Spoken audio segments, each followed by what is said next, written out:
Professeur Amal Abdelbaki, merci beaucoup de votre présence dans ces 11e journées internationales des pathologies émergentes du jeune adulte et de l'adolescent, les JPJAD.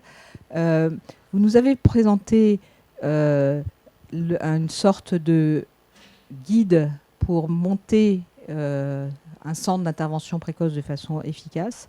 Quelles seraient vos principales recommandations ? Alors, je dirais, j'en ai quelques-unes, mais les principales sont d'abord, il faut augmenter l'accessibilité des services par différents moyens, donc que les gens puissent se référer eux-mêmes, les professeurs, les familles, de façon assez facile et rapide. Une fois que les gens contactent les services, qu'on donne une réponse rapide pour l'évaluation. On a des cibles de moins de 72 heures. Il faut que le début de la prise en charge se fasse très rapidement, à l'intérieur d'1 ou 2 semaines maximum. Des traitements qui sont intensifs, où on utilise toutes les interventions psychosociales démontrées efficaces dans la littérature de façon assez précoce dans le cheminement pour permettre aux jeunes de retourner en fait à sa vie normale, de retour aux études, de retour au travail, des interventions familiales avec les familles également.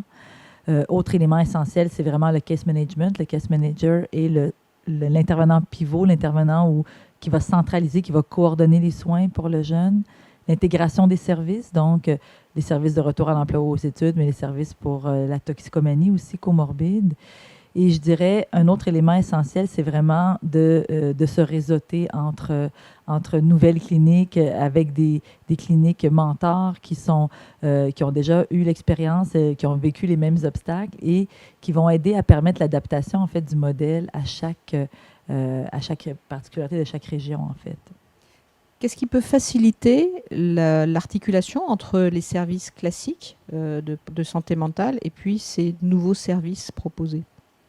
Je crois que il y a vraiment une importance de réseauter, de faire un retour, par exemple, s'il y a des références d'un côté ou l'autre, c'est-à-dire au départ, quand les jeunes sont référés au centre d'intervention précoce, de faire un retour sur la pertinence de la référence et peut-être l'évolution du jeune qui a été référé, mais aussi à la fin, quand on retourne les jeunes dans les services de psychiatrie réguliers, de faire des rencontres conjointes avec les équipes qui vont reprendre le suivi du jeune pour vraiment qu'il y ait un transfert de philosophie d'intervention également et qu'il y ait une continuité dans l'approche pour que le tout fasse du sens pour le jeune.